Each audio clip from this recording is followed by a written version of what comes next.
FanTEAsy Podcast, where two besties spill all the delicious tea on the books we read. I'm Callie, and my bestie is Montana.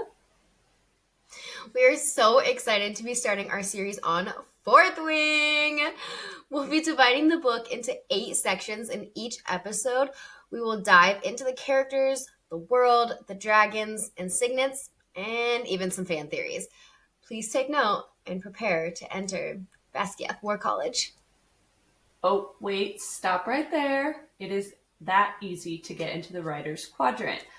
First off, this is a full deep dive and breakdown of Fourth Wing. If you have not read all of the books, please go and finish and rush back here. We will be discussing all of the Empyrean series in each episode, even if we are just covering a few chapters per episode. That means that we will probably, but most definitely, say things that don't necessarily happen in the selected chapters for that episode. We say this because we are human, and sometimes our mouths work faster than our brains, and things will come out, and we do not want to spoil anything for anyone if you have not read both books yet. Along with not wanting to spoil the journey of the story, please note that we are adults who are going to be having adult conversations, meaning we'll be discussing graphic content, we will be swearing, and this episode is rated R. With that, I have an extremely important question. Are you ready for it? Yes! Oh my gosh. Okay, so good. So we are starting Fourth Wing. You guys have no idea how excited we are. We have been planning phone calls, FaceTime, text, memes, everything just for weeks and weeks. And this is, oh my gosh, we are, we asked if you're ready. We are ready. And if you are an active FanTEAsy listener, then we categorize our life and our books into Taylor Swift eras. So Callie, what era are you in today? And what era did you put Fourth Wing in? Today, I am definitely in a Reputation era based off of my most recent read. That's where I'm at, and that's also where I put Fourth Wing. Absolutely. I'm in the same boat. It's a Reputation day for me. And, I put Fourth Wing in Reputation as well. We also both categorize Fourth Wing into Speak Now, but only for one specific song. And you're going to find that out later. So don't even worry. More to come. Okay. Woo! Now, what did you rate Fourth Wing on Goodreads? Easy 5 stars, obviously. That was a speed through read for me. I immediately loved it, was texting you, was like, please get your heads on this book right now. I had it before you. It was easy 5 stars, every aspect. Plotline, characters, the romance, the action, hands down 5 stars. What was your Goodreads star rating? 5 stars. All the way. You know while I was reading this how much I loved this book. It became my whole personality there for a hot minute, but it's fine. Mm-hmm. That's just the bookish girly thing. But yes, 5 stars all the way. We love everything about this book, everything about this series. Now, would you reread? 100%. I am so glad we're doing this podcast on this book specifically. I have been wanting to reread, and this gives me that excuse to do a deep dive and really revisit the characters that we know and love. Go back to Violet and Xaden. Xaden, give me more. I am so excited that we, with Iron Flame, and then now having the release of Empyrean 3. I'm so excited. It's so on its storm. It is out. It is official. She has set the date, and I will be completely busy on January 21st. Do not bother me. No. Everything is put on hold on January 21st. Mm-hmm. I'm so excited. 100% would recommend. I'm ready. Oh, Rebecca, we're ready. And yes, I would totally reread this book. Doing this podcast, this will be my 3rd reread, and I'm obsessed. It's such a great book, a great series, and we are super excited to be here. So, without further ado, welcome to the Fourth Wing. Okay, guys, so my best friend, my wonderful godsend of a best friend has written the most top tier, beautiful monologue of giving you the most wonderful chapter summary of the chapters we will be covering today, which is chapters 1 through 6. So, Callie, if you are ready, please share.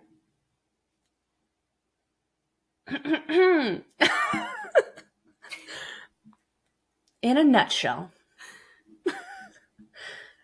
This is going to be rapid fire. Are you ready? Chapter 1. A weak girl named Violet with sweet-ass silver hair goes to college, not an ordinary college, but a dragon-riding college. It's her very first day, and her bitch of a mother says she must join the Riders Quadrant, aka the hardest quadrant, or she will drag her there. So Vi sucks it up and packs her bag, way too full of fucking books, as if she's even going to have time to read while trying not to die, and climbs an ungodly amount of stairs for her first task to even get into the Riders Quadrant. Violet, along with all the other crazy people who want to ride dragons, must cross a bridge that is basically made of stones only 18 inches wide and 200 feet in the air. As if that wasn't enough, on this particular day, it's about to damn storm. Thanks, Lilith. As she climbs the 250 steps, we meet who will soon be Violet's bestie. Yay! Rhiannon. But we also meet the biggest asshole of the book. More to come on that. Once Violet makes it to the top, we meet the most exquisite man I have ever seen. Xaden Zaddy Ryerson. Whoop whoop!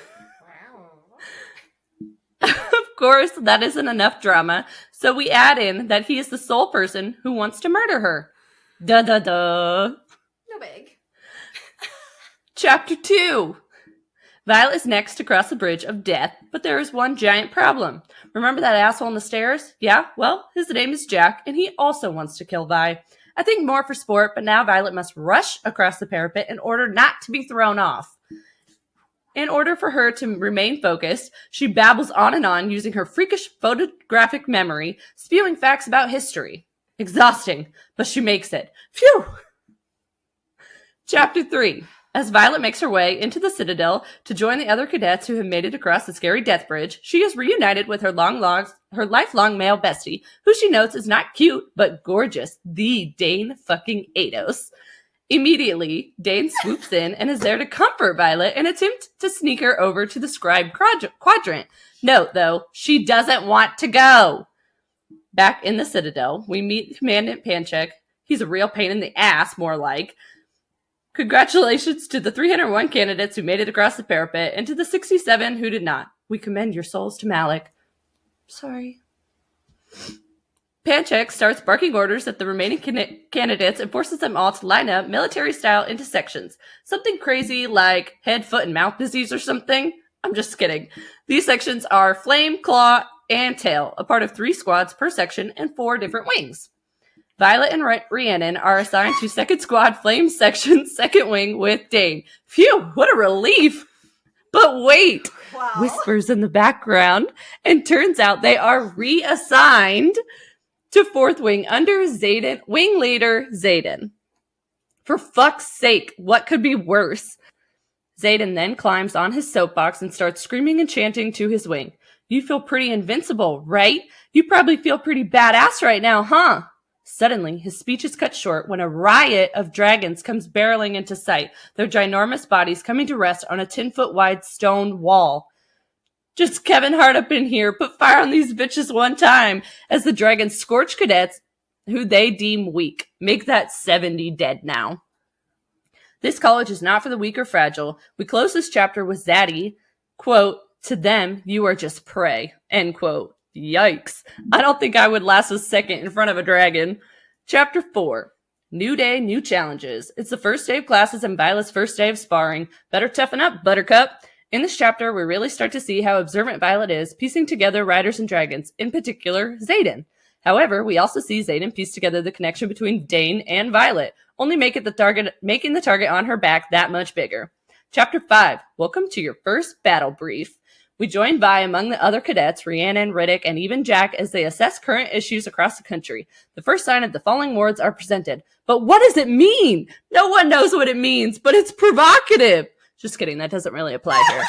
Violet is trying to lay low as General Sorrengail's daughter, although the professors notice her immediately. It is because of her silver-tipped hair or because she was trained as a scribe her whole life and knows the true signs of trouble. Either way, she knows that she must prepare for war sooner than graduation day. Now we jump into the sparring ring.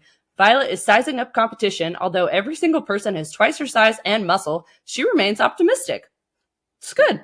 She has the least amount of combat training, only 6 months. What leaves her to believe she will survive? A delusion? Crazy Jack is back. We watch as he annihilates... Crazy Jack is back. We watch as he annihilates his opponent and snaps his neck. Ouch! The thoughts flood back as Violet, as Jack once told her he will be the one to kill her. Watch out, Vi! Violet is up and is facing Imogen. The crazy second year with short pink hair and built for battle. They go back and forth as the match ends. Violet is lucky to be walking away with a broken arm and not dead on the mat. Chapter 6. Dane rushes in to save the day and takes Violet to the healer's quadrant. Here she is given some medicine that makes her act drunk and slur her words. She gets mended by Nolan the healer and is sent on her merry way. Back in the barracks, Violet finds a book hidden beneath her pillow, left by her brave older sister Mira, a dragon rider and total badass. The Book of Brennan is handed down to Violet and Mira and was written by Violet's older brother Brennan before he died 5 years prior during battle. The words captivate Violet and lead her to formulate her plan of how to survive Basgiath. Woo! Whew! Now we made it through that. Let's break it down into the quadrants and then formation. So we'll start with the quadrants and then lead into formation. So quadrants are the 4 quadrants for the whole college. So for the 4 quadrants, you have the infantry quadrant, scribe quadrant, healers, and then your writers quadrant. Your scribes are going to be the people that write and record for history. Your healers are those that are going to mend and heal. Your infantry are your foot soldiers, and then your writers are your lovely dragon riders that we get to be up close and personal because that is where Violet is. Montana and I did go ahead and take the quiz on the Empyrean website, and we did figure out which quadrant we were placed in. So mine was the scribe quadrant. It says, basically, what I already know is true is that books are life, and I would much rather be reading a book than riding a dragon that will maybe, possibly, probably kill me. I'm here for it.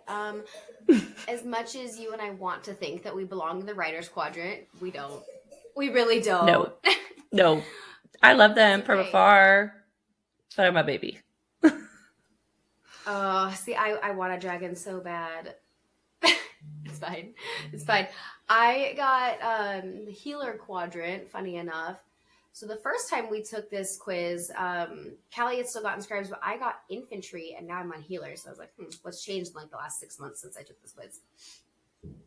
But yeah, basically it's just saying like, wow, I didn't actually read this full description that the quiz gave me until just now. And it says, it's not everyone who will dedicate their lives to cleaning up the messes of fighting, war, dragon birds, and the occasional STI.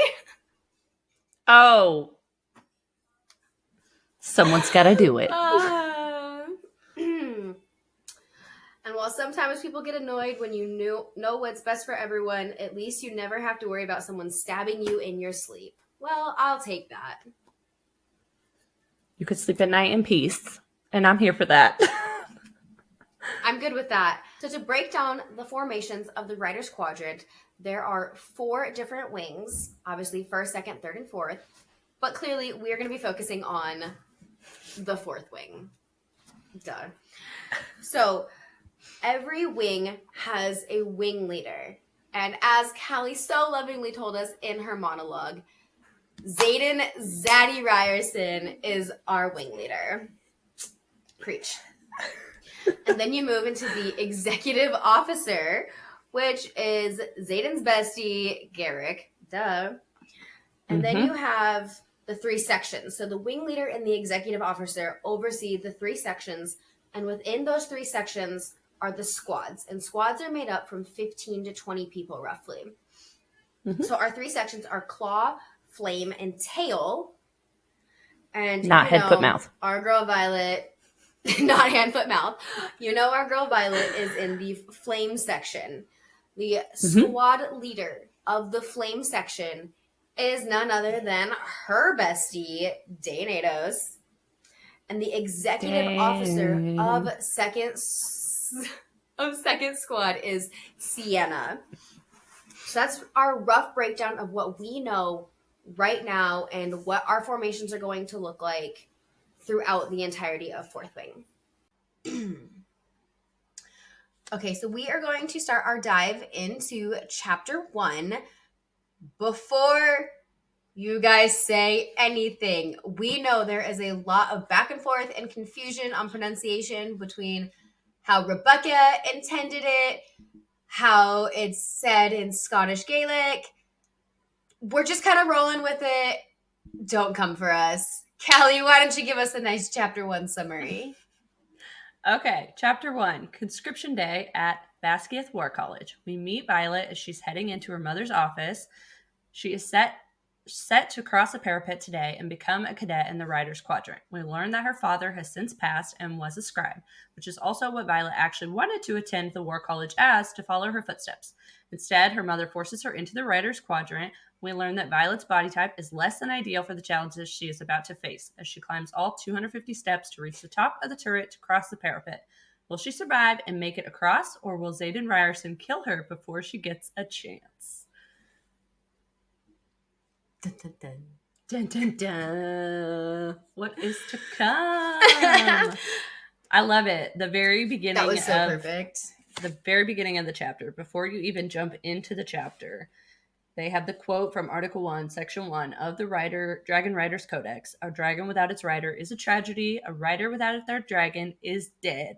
And it literally just sets the whole tone of the book, and like the most iconic line from Fourth Wing. Like, it's everything that entails Fourth Wing. That's what you like see. That's what you hear. Like when you get on TikTok and you see Fourth Wing videos, that's what everyone is using. Like, it's the most solid line. Oh, and there are so many good quotable lines in this book. Oh my gosh. I loved it. She starts out and she's just immediately walking into her mother's office. And I just loved it because she immediately just refers to her own mother. Before you even learn that it's her mom, she's going into General Sorrengail's office. And then 2 lines later, she's like, my own mother. And it's like, to put the title of general above mom just shows that her mom really is that position of power. Mm-hmm. And I thought that was a really fun little... And that's how their relationship is. Yeah, it's much more business versus that familial relationship. And you could get that right away from the beginning of the book. Yeah, 100%. And then mom's out here like, I can't acknowledge you for the next 3 years while you're here. Like, damn, woman. You can at least secretly be like, hey, good luck. Oh, don't get me started. I wrote that later on because there's an interaction that they have. And I was like, that's it. But so she goes in there and she's not even in the office yet. And she immediately is already hearing Mira and her mom having this discussion about her and how she shouldn't even be in there. She shouldn't be in the Writers' Quadrant. She shouldn't be attending college as this. She should be in the Scribes' Quadrant. And Mira is just defending her through and through. But then also saying things like, you're sending her to die. She doesn't even stand a chance. Like, she can't even handle her rucksack. Like, she doesn't believe in her. It's like she doesn't believe in her. And from the get-go, it's like heartbreaking that her own sister doesn't sound confident in her abilities. Like, I mean, she's not wrong, but like, how tragic is it that even her sister is like, what are you doing? Like, why would you set her up for failure from the very beginning? Right. And that's such a blow to the self-confidence because you're like, okay, I'm already forced to be here. I have to go through this shit. So at least maybe someone could give me a false sense of hope and be like, yeah, you know what, bitch, you got this. Literally. I don't got this, but bitch, you got this. I think eventually that comes back around and we do see Mira's confidence in her show, but in a different aspect, not in the strength and brute that Mira has, but like strengths that Violet has that later come out and we learn about. And I think that's fun to see. Yeah. I thought the most interesting part about that whole scene was like the decision for her to be a candidate in the writer's quadrant was only decided 6 months prior. And like what had suddenly changed that decision? Why was it? I mean, she had fully been anticipating to be a scribe like her dad, but then we hear General Sorrengail, Lilith say, like, my kids are writers. Everyone that's a Sorrengail's a writer. And I always thought that was interesting because I'm like, but not all Sorrengails were writers. But not everybody. Yeah. But not everybody. Okay. So we don't know Dad's name, you know. It's just like an unknown. It's Violet's dad, your dad was a scribe, this, that. What if he wasn't a Sorrengail? What if Sorrengail is her maiden name? That's a good theory. Okay, so I do have this theory later on when something comes up, but my theory, and I did look all over and tried to find something similar to this, that I wasn't the only one that possibly thought this, but what if really they don't have the same dad? Oh, I would 100% think so. Because we hear so much about Brennan and Mira being so much like Lilith, and then Violet is all her dad. So like, how did we get... I mean, no sibling is the same, but truly how they're playing, it's like, I know. Okay, Lilith, what happened? So is it the difference of like a father figure, or there's another theory that, and again, this is kind of far-fetched, but I did see people talking about this, about did Lilith summon from the ground, and that's because either she was already sick or was becoming Venin or already was Venin, and those theories of that's why Violet's hair is different, that's why Violet's weaker, that's why she was sick when she was pregnant, like all of these theories, right? So what if that is the difference between Mira and Brennan and Violet, that her mother actually summoned if Lilith was channeling and to kind of, because there's no cure, but to control what was happening. And then also, could she just have a completely different dad than the other two? And that's kind of the difference. I mean, these are all like, we have 3 books to go, and we have yet to even hear a name of her dad. We have so much to learn. We don't even have a name. Yeah. So, like, he could be anyone at this point. And I think that's what's so exciting, is like... Literally, well, he could even be, like, say that he is all 3 of their dad, but something changes. Like, what if for some reason he was turning Venin when it was Violet's turn to be born, being the youngest? Like, there's so many different theories, and I love that we're not done with this series, because I know there's just so many what ifs still, even after 2 books. I know. And I mean, it's hard to discuss book 1 having read both books and not kind of have those theories carry out through. But it is interesting, even things that we do know to be true from book 2. It's still fun to kind of delve into those different theories and things that could still be. I mean, 3 books to go. Like, so much happened in the second book. 3 books to go is still a lot to go. Yeah. But continuing on. Yeah. Kind of going with what I was just saying, like, she talks about being sick. Lilith says, it's like that fever stole all your color and along with your strength. I told your father not to keep you in that library. And it's just so heartbreaking that as her mother, all she sees is like the weakness and doesn't show an ounce of love for Vi. She just like almost regrets having her. And it's heartbreaking as a mom, just thinking like, I mean, this poor child, and then on top of that, she has this illness, and then, you know, the only place that she really feels safe is in the scribes where her dad was with her dad, and then for having lost her dad now, and then her mom to almost just turn her back on her and not really even care. Lilith is painted so poorly in this chapter and really this whole book, but this chapter, I'm not kidding. I remember, so Callie had read Fourth Wing and finished it long before I ever started. Yes. And I remember reading the first chapter and I texted her and I'm like, why is her mom such a bitch? Just right off the bat. That was the vibe that I got it. She really is the biggest bitch. And like, you hate her. And you can't not from the get-go. She's the worst person ever. And then they go back and forth, Mira and her. And it's just, you're sitting there saying these things and not listening. And all you're caring about is her name, her reputation. But like, your daughter could die literally walking across the parapet. And it's like, all she cares is like, you're going to do this because you're a Sorrengail. Right.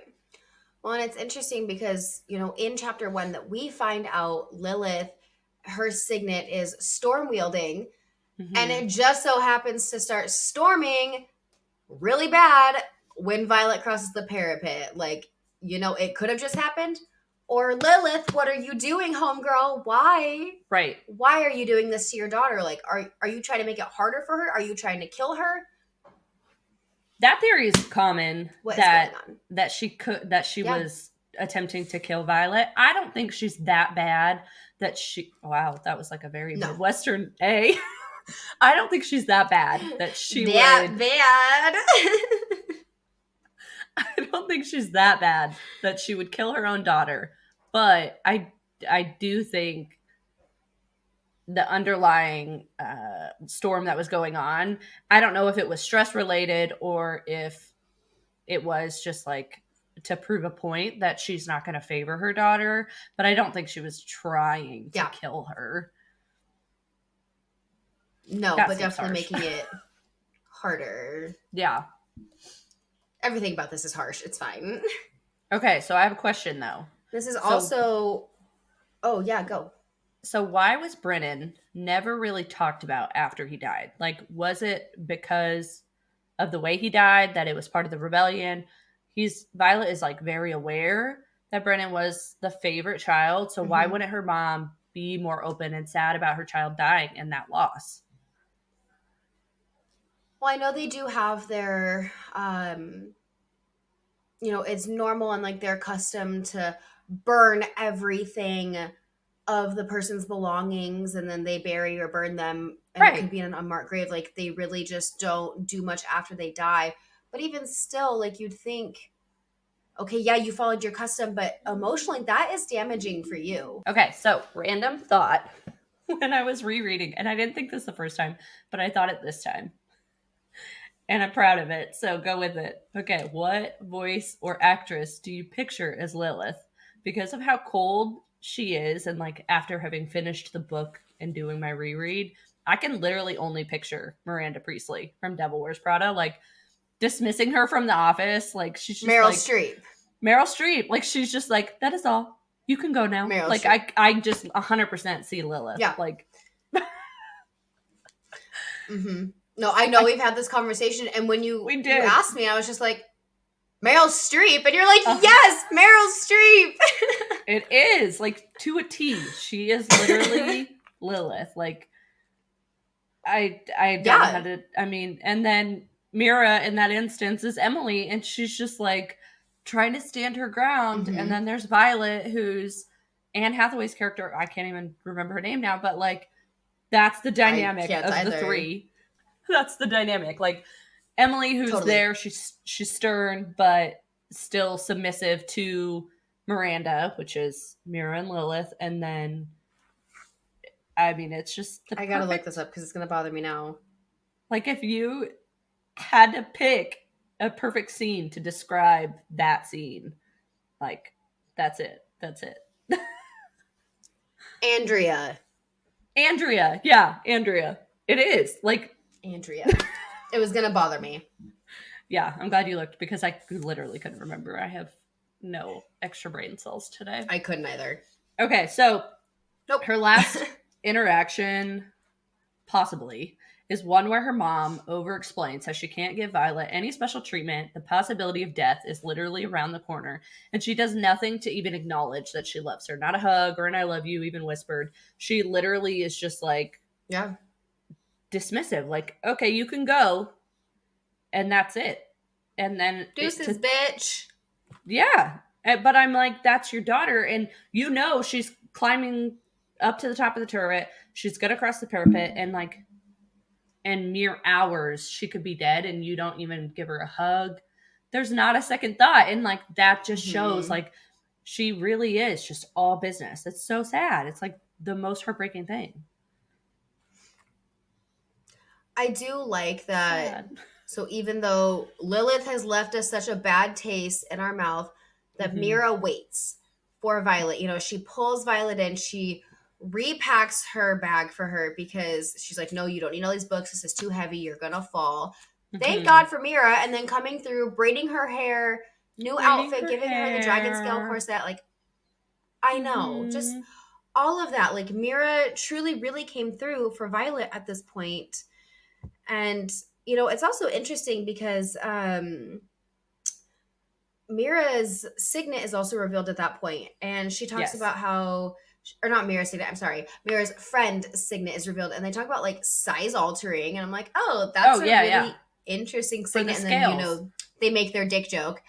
But it could be very useful in other times. I know, because she has her armor made for Violet. So out of the scales, and she uses her dragon scales and sizes them down to make the armor, which I did think was like a really good use of the scales and something that we don't see really. Like, for sure. You know the dragons as like, obviously we ride them and then we gain our powers and signets from them. But this is like a whole nother use of the dragons. And then, but it's like such a minor thing, really. Yeah. But like, it was really thoughtful of Mira. Truly. And yeah, something that she did to really help. And it's life-saving for Violet. Yeah, it is. Oh my God. Later in the book, it's 100% life-saving. Oh, exactly. And I thought it was interesting because, you know, Mira is braiding her hair and she's like, you really should have just cut it all off.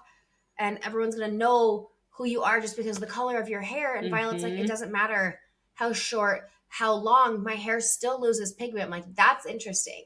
It's a very interesting Why is it, even if she has like a cut like Mira, why is it still going to be silver tipped? Right.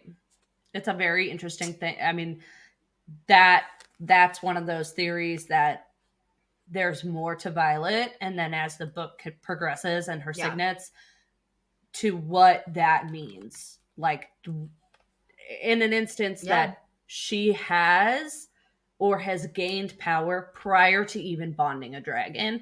And there's things that I noted this reread that I think lead us to believe that she does have more powers than what originally is believed, and that she almost has gained them. Like I said, like I mentioned, like her mom possibly channeling when she was pregnant and leading that by her channeling while she's carrying a baby, that power then transferring to Violet in some way. And that's why her hair is the way it is. And I think that's like a really mind-blowing theory that could be the coolest thing ever. Rebecca, listen to us. Rebecca, come you got through, it, girl. Come through. Listen to my theories. I just think that would be the coolest thing. Like, I'm out here writing books. We're just over here like, Rebecca, we're telling you how to write your books now. I definitely don't want that. She knows all things. She's amazing. No. She's the most brilliant. I do find it interesting when people are like, it's a romance book it's not a romance for fantasy reader. It's a romance for fantasy readers, the other way. Fantasy it's not a for romance readers. Yeah, it's a fantasy for romance readers. Yes, not a romance for fantasy readers. And I think that's true. Coming from Rebecca's past facts. Being a romance author. Yeah. But I truly think this is maybe not as in-depth world building as we have seen in like Sarah J. Maas and other things like that. But the world is there and we still have 3 books to go. So it's uphill from here. Like I oh, this whole And world. it was her very first fantasy, right? So, I mean, Oh amazing. my God. It's amazing. The fact that we're doing a whole podcast and we're only doing 6 chapters is how great this book is. So anyway, so moving on. Yeah, we know in that moment they're talking about the books, and then also because she, you know, Mira's helping her repack her bag and things like that. But we know that the Fables of the Baron is when this book comes into play for the first time. Mm-hmm. Violet describes it as maybe childish, a collection of stories that warn us against the lure of magic and even demonize dragons, which I thought was very interesting. Mm-hmm. But it's all I have left. And that was something that her dad had given her and read to her as a child. And they were folklore. They were made up stories, but what we now know is not true. Those are real stories. But at the time, she thought it was, you know, maybe a childish thing, but it was really a piece of her heart. And that was why she wanted to bring it with her. But the part that got me is because, skipping way ahead, but from what we know is that this book comes back around.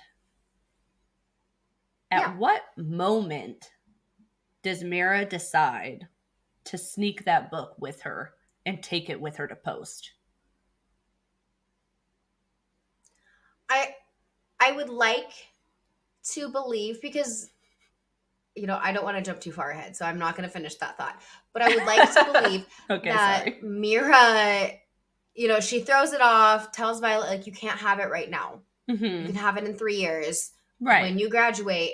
I would like to think that she goes back after sending Violet off for Parapet and takes it then, because she knows it's sentimental to Violet.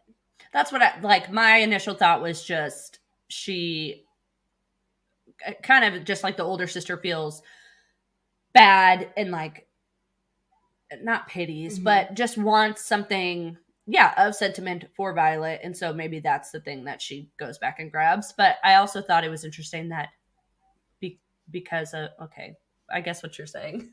I think I know what you're saying, and I don't want to say either now. Mm-hmm. Okay. Yeah. Moving on. We're not there, so. Okay.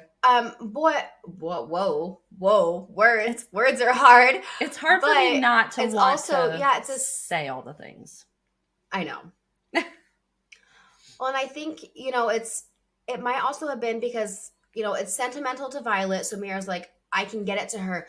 But also, maybe Mira had the thought, like, if Violet dies, this was sentimental to her and our dad, I'm going to have a piece of them left. That's true, because as we know, everything after someone has died is burned because of the ritual. So the whole thing is interesting. In that conversation, though, they do talk about Venom. It is mentioned, but Mira calls them dark-wielding vermin. And I just thought that was the best little line, because I also see it. Like, you're a little vermin. You're a little creature. You're disgusting. And we are wrong. They are venom. But vermin, I thought, was just a fun little... I loved it. Well, and, you know, we went into our whole spiel about how Lilith was so cold and so dismissive of Violet, and yet here Mira is. She sneaks her off into a little alcove where no one sees her. She's giving her a hug. She's wishing her the best. She's like, hey, you need to find Dane. He'll protect you. Oh, by the way, stay away from Xaden Ryerson. Yes. Which I liked, because Violet immediately blushes at the thought of seeing Dane again, and it's like a cute moment, because Dane, it's that first love feeling, like whether they had that relationship or not, it's obviously having time away that makes the heart grow fonder. So she thinks about the way that she feels, and she says, like, he makes her feel like someone that is worth noticing. And I thought that was important to kind of note that at one point he was a huge part of her life, and what we learn as the book progresses is different than what we see here. So what girl wouldn't want that feeling of, like, you know, especially coming from the family that she does, like, her mom's expectations are so high. So having this friend that, like, thinks the world of you is, like, a really sweet gesture from the beginning. And, like, I'm sure she just, like, doesn't feel adequate at times. So having that person being Dane fucking Ados, being like, you are so worth it, Vi. Like, you are worth it. Like, I thought that was... Yeah, you are my friend. I am proud of you. I love you. Mm-hmm. Everyone needs that, even if it's Dane. Even if it's fucking Dane. Oh my god. We'll get there. We'll get there. She also tells her in that same time frame. This is when we come back to the very beginning where she's like, you know, Violet's not made cut out for this. She's not made for this. But then she tells Violet directly, because she doesn't know that Violet's behind the door when she's having the conversation with her mom. She now tells her to her face, Right. You're the smartest woman I know. Outsmart them, Violet. Mm-hmm. Do you hear me? Yeah. She knows Violet's strengths. She knows that Violet trained her entire life to be a scribe. She knows how incredibly smart she is. So for her to get Violet to realize, like, it's not going to be her muscle mass that gets her through this by any means. She's like, gonna get taken down if that's what she's going to rely on. But it's like the clearest intro as to what is to come for Violet as she takes on not only the parapet, but sparring and threshing and the gauntlet, like all of these really big challenges that she really does have to use her brain. And that's what's going to, you know, save her in the end. Yeah, no, absolutely. And Mira just really gives her that extra boost there. And, you know, she walks her all the way to the stairs to check in. And there are other candidates around her. And they're like, oh my gosh, that's Mira Sorengale. She's did this. Mira. She's done that. Like, Mira is a certified badass. Oh my God. And she's like, yep, that's me. This is my sister Violet. Like, don't pay attention to me. Pay attention to my sister. Which is, I think is so cool that she does that. I do too. She's like the best big sister that also, we all want. I'm her sister. I will cut you. Literally. Watch out. Like, sister love is real. Yeah. It totally is. Know... And I think, you know... Oh, go ahead. No, go ahead. Excuse me. I also think it's interesting that, you know, right away, Mira's gone. Violet's going up these stairs to the parapet.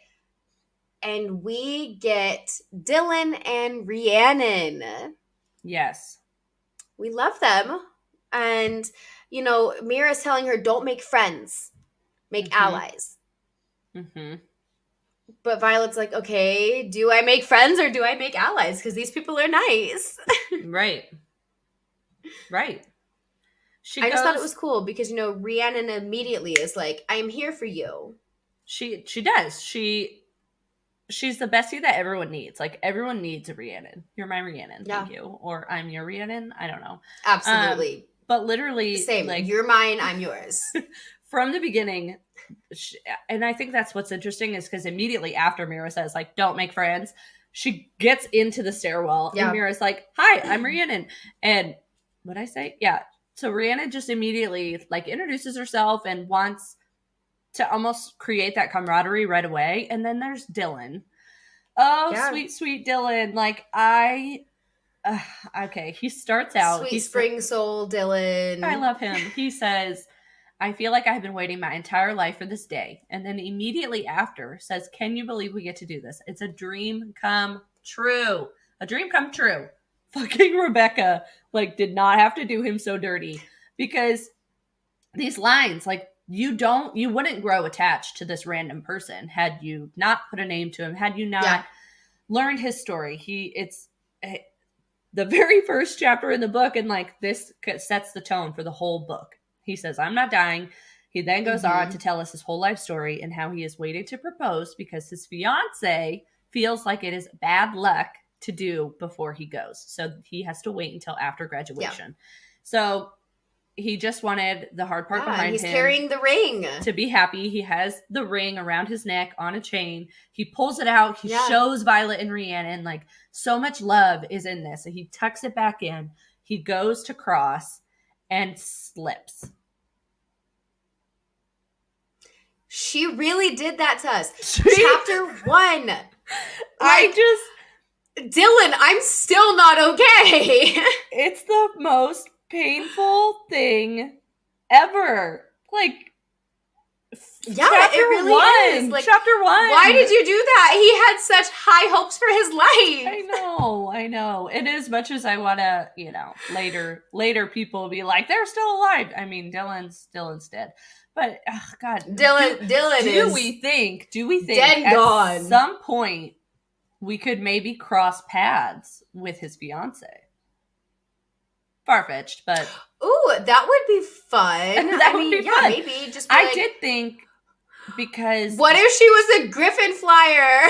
Oh my God. No, I was thinking more like... Because I think it's interesting. You mostly only interact with riders, the rebels, and then the Venant, and things like that nature. We don't see much outside of the college and the people that are at post. So to think that there are just normal civilians around this whole continent. Right, like Rhiannon's sister who's pregnant. Yeah, so, and like we see those little glimpses of people, but why are we not seeing more?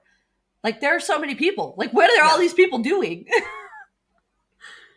I don't know. Yeah, where are they? Where are you? What are you doing? When we're at war, what the hell are you doing? Where are you? And I'm so sorry. Thank you. I was worried. Oh, no, I got you always. Okay, wait. So they do... And we just immediately love Rhiannon, but then Violet's like, oh shit, she has the most slickest boots on. Mira just warned me about this. She's going to fall off and die. I don't want my homie to die. So switch boots with me. Take my left one. It's going to be tight, but you got this. They do. They switch. They help her out. She helps her out. I think that shows too, like, not only is Rhiannon here for like a camaraderie and like also I got your back, even though I just met you. Violet, it shows that even though her family and her mother specifically is like it's me or you, not we're together in this, but it shows that Violet's different in that aspect. And I think that's where she gets it from her dad of like, it doesn't matter who you are, what your name is, like, I'm gonna help you and you're gonna help me and we're gonna do it all together. And I like that. Yeah. That she's still staying true to who she is. Too. Even in a freaking challenges the parapet. And I think it's interesting that, Mira was like, stay the hell away from Xaden Ryerson. And Violet's like, oh my gosh, that's Fen Ryerson's son. Okay, Zaddy we're staying away. Has entered the chat. And then we get to page 18, and she's Zaddy, like, the most exquisite man I have ever seen. And we're just like, oh, shit. Tall, with wind-blown black hair and dark brows, strong jaw, the muscles in his chest and arms ripple. His eyes are the shade of gold flecked onyx. God, fuck me up. Honestly, neither one of our husbands look even remotely like this, and we're like, go off. And then you keep reading and to learn of his scar that cuts through his eye, like literally. He's like the definition of chisel perfect dreamboat, and then he's also the tall, dark, and handsome sole person who wants to literally kill her. So yeah, he's like, fine. I hate this bitch. It is fine. Okay. Also, in that scene, Xaden wants to. In that scene, she walks up to him. They quickly realize he's Fen Ryerson's son, and she is General Sorrengail's daughter. So they immediately hate each other. From the get-go, they're like, oh my God, you're the worst person that I could run into because our families have big beef, right? But then in the back of her head, she's sitting there thinking about how exquisite this man is and how she's like gonna jump his bones like right before she's gonna cross the parapet. Like, why is that even on your mind in this exact moment? But she's like really not even thinking. Like, she's just so stunned by his beauty that she's just like, oh God. But it's so great because I'm like, bitch, focus on what you're supposed to be doing here, not dying. Yeah. Well, and for context, being General Sorenkel's daughter and Fen Ryerson's son, Fen Ryerson was the leader of the rebellion going on. And, excuse me, he is the one that killed Violet's brother, Brennan. Yes. But then Xaden is blaming General Sorengil for his father's death. Mm-hmm. He says that your mom is the reason my dad was put to death. So naturally, they're just like, you know what? You killed my family member. We killed your family member. Like, fuck off. We hate you. Immediate arch enemies. Yeah, 100%. Yeah. And truly, it's just, Dylan slips and he dies, and Zane's just like, I don't need to kill you. I'll let the parapet do it. Your turn. In that moment, though, before the chapter ends, I don't because thinking about both of their positions of you're my true enemy, I don't know who I feel worse for. Like, do you feel worse for Violet because her brother died? Or do you feel worse for Xaden because his father was killed? Like, see how they both have been tragically hurt? I don't think if you're just thinking of, the revenge aspect of, oh my God, your family did this and my family did that. But who's hurt more? They're both hurt so deeply that it's not even just a hate at that point. It's so personal. And so I think it's just not really a fair trade for either of them. Yeah. And then for her to just flat out ask Xaden, are you going to kill me? She just flat out asks. I mean, you know what? Violet's straightforward. We love that. She's got big balls, that's for sure. We can all aspire to have a little bit of that. Okay. I mean, yeah, that's chapter 1 wrapped up. So let's just keep on rolling right through. You want to summarize chapter 2? Yep. Let's get into it. Okay. So chapter 2. Violet is next to cross the parapet with her new friend Rhiannon in front of her and Jack on her heels.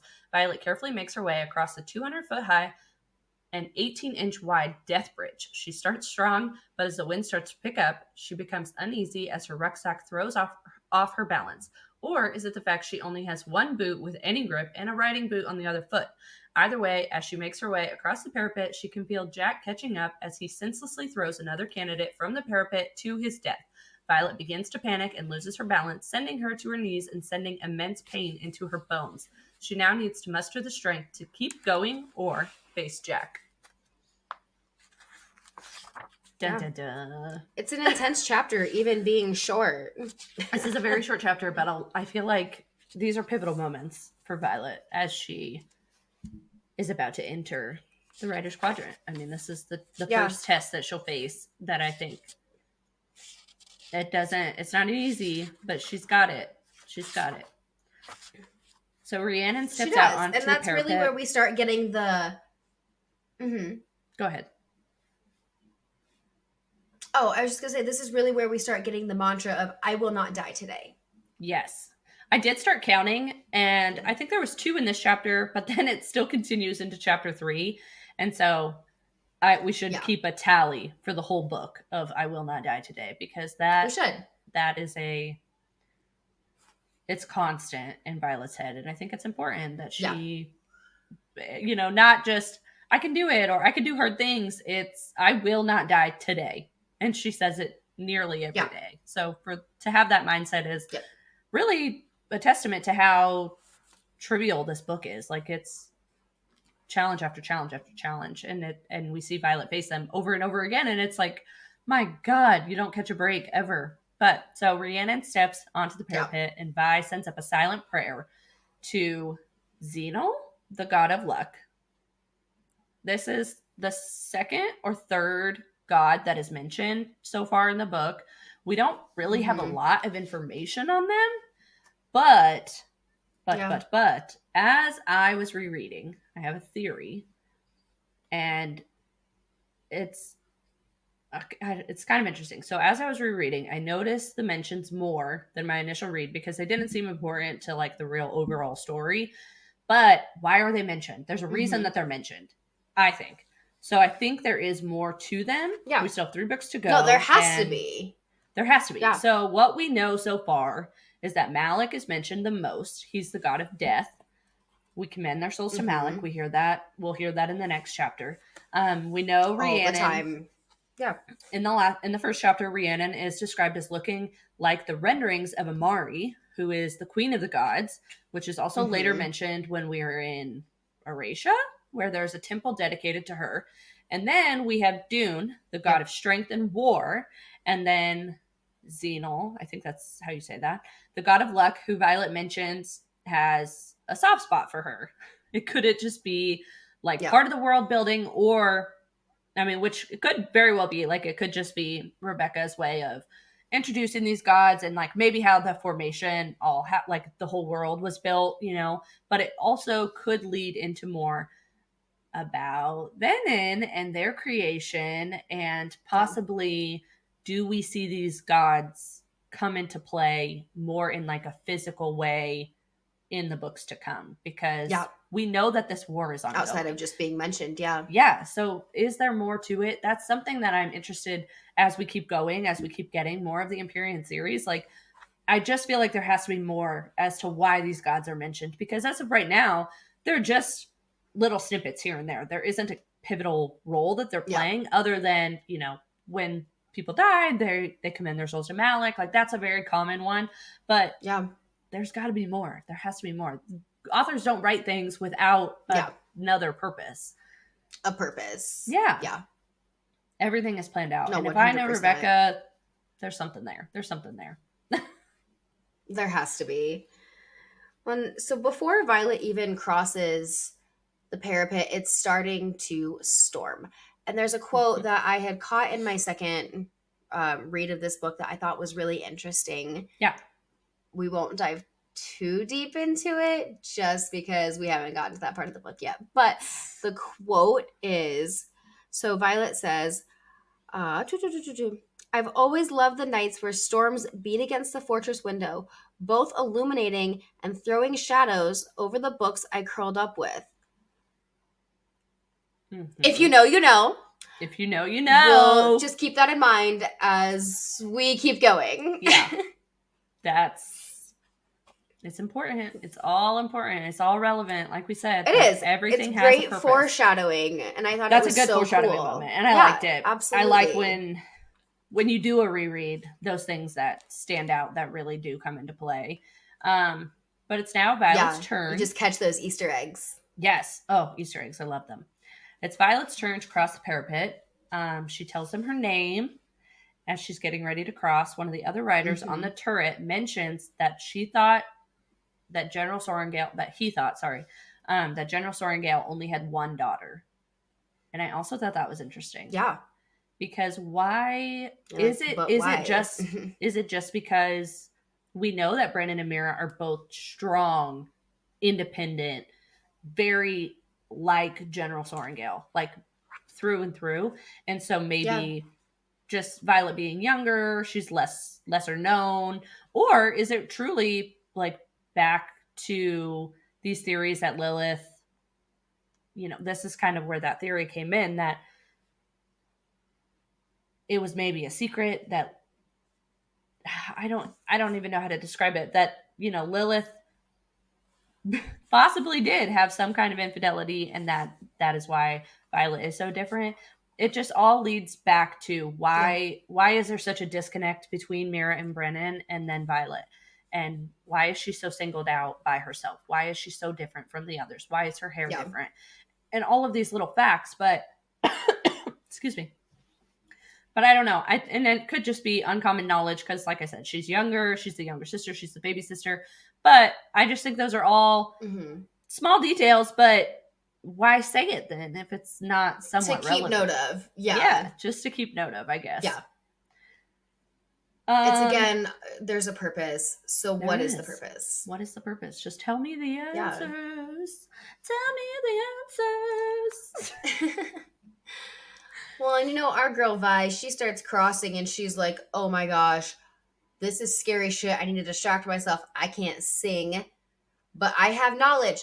So she's out here just reciting all this different history Oh my because God. she's meant to be a scribe. Her brain is just this machine of She knowledge, is and a it's scribe crazy. through So and she's through. just like balancing and just like, I'm gonna spit facts while I'm doing it. It again brings out the strengths of Violet and how different it is from every other cadet, and that's like the prime example of right there. Like, she is a scribe. She's meant to be a scribe. What does she know how to do other than research, memorize, learn all there is to know about the history in the world and the current politics that are going on within their world. And I just think it's great. Like, she's just out here like literally like an encyclopedia shouting this crap off. And if you were just near her during this and she's just, because she's saying it out loud, it's not like she's just in her head, like she's verbally saying it, right? And so it's like, how crazy does she look up there just crossing this parapet, but also blah, blah, blah, blah. I love it. Like, what are you doing, girlfriend? As she's going, she's already in this dangerous situation without the weather and everything else. She's crossing this parapet. Now it's storming. She's slipping. And we've got the asshole of the century, Jack, coming up behind her. And he's like, just kind of hanging out. And she's like, what is he doing? Well, he waits for the candidate behind him. And he's like, nah. And just chucks him off. Literally cold-blooded murder. Right there from the get-go, and you're not even in the quadrant yet. It literally is like the perfect display just of crazy. How fucking ruthless he is. Like, she just does. She glances back over her shoulder to see where he's at because she's worried about him. Like, duh. He fucking said, like, I'm going to push you. So she's already like, oh my God. So she glances back and immediately just sees him. Pick him up. They describe it as a sack of grain. That's how light this kid is. And he just, boop. It's that easy and just chucks him off. So then he immediately turns, though, and looks directly at Violet and says, you're next, Sorengale. You're next. I would fucking be booking it. Like, and just is like rushing her. I would be booking it. But we know Violet, she doesn't have great balance. I'm about to jump at this rate.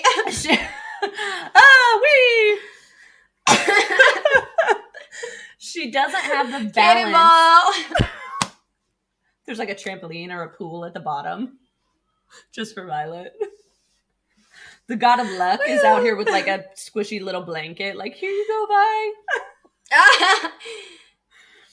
No, it's terrible. So she doesn't have the balance. She has these weak, frail joints and bones. We'll discuss this later. But we know that she's not built like everyone else. Yeah. So immediately it's like the panic that has to be now setting in. So now she starts to recite quicker. She's running through these words much faster. She's trying to get across the parapet as quickly as possible, as safely as possible.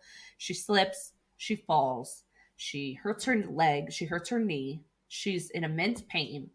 She can't, like, what is she going to do?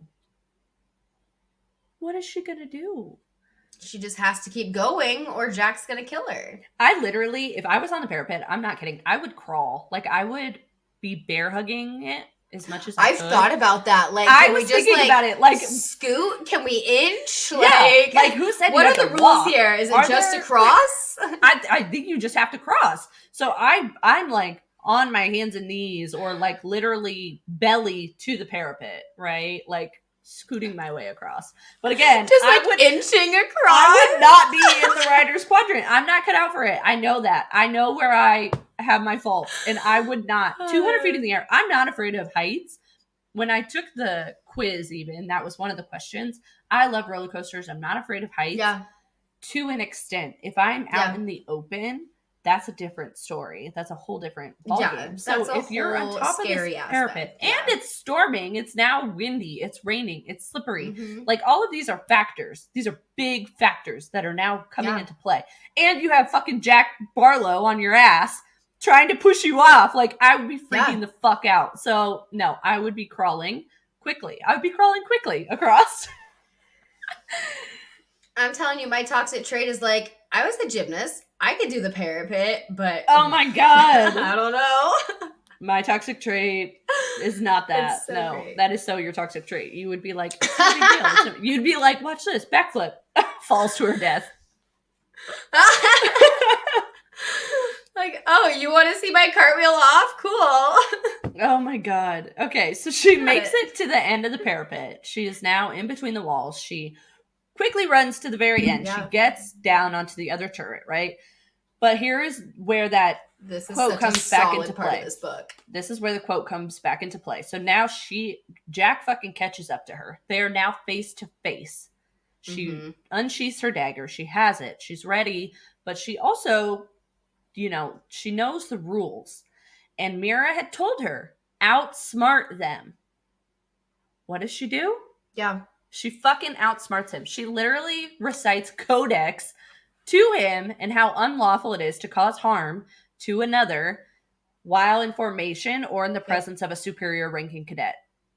He's fucking pissed, but is like, God damn it, like, I'm gonna fucking kill you one way or another. Has him.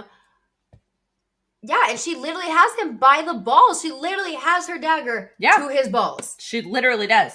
And then she's out here it's reciting. So perfect. I loved it. It's like the best ending scene. Like, she's fucking genius, and it just really shows. I think it's so great because what is this guy's name? One of the let's see, right over here. It's that pivotal moment. Oh, it doesn't even say his name. It just says the male writer. Yeah, he's like the male writer. Asked her, Violet has made it off the parapet. Jack is still up on it. Yeah. She's a cadet. He's still a candidate. So we have those technicalities here. She could let him go. She could. She could just be like, no, bye. I don't want to deal with you in there, so I could just cut you now. She 100% could. But she doesn't. She doesn't. She's still true to herself, and she's outsmarting him with her brain because she's amazing. It's like the pivotal moment that sets the whole tone for the book of, like, this is her survival tactic. It's going to be her brains. And it's just, it's fucking genius. And literally all hail Violet at this point, because literally to have Jack fucking Barlow, like, of all fucking people, by the balls, and then to prove a point using the rules, like, not even just I'm in power because I have a dagger and you don't. It's literally the rule book, comes down to the rule book of what is just and what is not. And I love it. I'm like, yeah, more power to the woman. Tell them. Yeah. I love it. Chapter 2 is, we got through that one much quicker, but it's so much is still happening, and it just continues on and on and on. But that's chapter 2. Yep. Wrapped her up. All right, let's just keep moving on along into chapter 3. What's our summary? Okay, chapter 3. Violet makes her way into the Rider's Quadrant in the Citadel. She has successfully crossed the parapet and has become a cadet. Whoop, whoop. Way to go, girl. Whoop, Although whoop. It seems to be a huge win, this is only the beginning of her journey to becoming a rider. Here are they are sectioned into their wings and squads. Will Violet end up with Dane, her long-time best friend, or will she be fated to death in Xaden's quadrant? Ooh. Oh, how the turntables. For those that don't know, that's a Michael Scott quote. Do not try to correct it. I 100% have another one coming later. Just yes. As you should. As you should. Thank you. Okay, moving on. Thank you. Come again. I love it. So she gets to the Citadel. She makes it. She did her due diligence. She made it across the parapet. This is a huge win for Violet. It is not the first challenge that she will face. This is, or the only challenge she will face. It's the first of many. This is just the first of what is to come, and quite frankly, probably the easiest challenge that she's going to have, which is really sad to think about because that was not a fun time. Really. No, my heart was racing. Yeah. But she did it. She won. She made it to the other side, which is all great things. She stuck it to the man, as we discussed in chapter 2. And now she happily gets to be with Dane. Lay this sarcasm on thick. Violet's over here like, oh, Dane. Oh, Dane. Bitch, I thought you just said Zayden was the most exquisite man you've ever seen. But Dane. Daddy Dane. But Dane. Who's Dane? Oh, you did not? I love it. All right. He is the leader for 2nd Squad, Flame Section, 2nd Wing. Violet notes the highest ranks for cadets are Wing Leader and Section Leader. So those are positions that are held by elite 3rd years. Dane is a 2nd year. So we realize that he has rose to his position based on the skills and signets that he has acquired. So basically, you can rank higher if you have these signets or abilities that would put you in a position of power. So we learn later that his signet is classified, and that is what gives him this higher ranking. Yeah. That's Dane. Fucking Dane. Dane fucking Ados. You know, in a nutshell. Diving into this chapter immediately, like as soon as Violet finds Dane, let's see, we are like the 2nd page into the chapter is when she finds Dane. Yes. Dane's so confused. He didn't know she was going to be in the writer's quadrant. Right. He is worried. He's like, okay, let's step aside and talk. What happened? Are you hurt? Let's get you fixed up. Which she just Dane is like, she pretty much just prefaces with every Sorrengail is a writer. Like, don't you know? And so it literally is like, he's even like, what the fuck are you doing here? Because you're supposed to be a scribe. And immediately is like, we have to get you out of here. And she's like, no, this is what my mother, General Sorrengail, wants. And this is what will be. And that goes all the way back to chapter 1. Yes. Their relationship is business. It's based on this professional relationship. It is not a mother-daughter that we would know and love. It is 100%. This is our legacy, our hierarchy, and this is where you will be. And literally even Dane is like, oh shit. Yeah. Well, and so Dane takes her up to his room just so she can wrap her knee up in private so no one thinks that she's hurt, no one thinks that she's weak. And that's the first time Violet sees Dane do his little lock unlock magic. She's like, oh my gosh, Dane. Oh yeah, you have magic. Ugh. Like, holy shit. And she's like, I'm in Dane's room. She also does she's making these jokes about how she's making the jokes like, oh, if he says that if someone catches us, I'll just say I had to take you to bed right away. She's like, oh, I'll throw in some Danes just to make it believable. Like, she is into him, and she is not being subtle about her flirting. She makes comments about how he doesn't, look young anymore. The year that he has been at Basgiath has already changed him in like a good way, though. Like, she's like, oh, he's a person in power. He's a person with these magic abilities. Like, he's hot. He's a hunky Dane. He's a man now. He's a man. Like, and she's always loved him, but he's a man. And she really does. Like, I mean, we obviously see that she already was interested in Zayden, even though she knew she shouldn't be. But Dane, like, this is a person she grew up with. She already loves. And now, the quickest, closest person that she could possibly have an intimate relationship with would obviously be Dane. Duh. Yeah. And she's over here like, okay, well, maybe now that we're both in the quadrant, maybe something could happen, even though Mira said, do not sleep with people in the other years. Fraternize with all the year ones, but you don't want people to think that you're sleeping your way to the top. Right. Which is an interesting, it's true. Yeah. She's going to put herself in an uncomfortable position if she just goes about that route, but that does not stop our girl. She's not that smart, I guess. Street smart, no. Straight up. Anyway. So she has her moments with Dane, and he's walking her back, and she realizes he's not taking her back to the writers. He's trying to take her to the scribes. So yet another person out here just doubting her abilities, and he literally is quoted, "Damn it, Violet, damn it." Like, what is she supposed to do? Her mom is going to bring her right back if she goes to the scribes right now. Like, get it through your thick fucking skull, Dane. It's not a good idea. It's a terrible idea. Yeah.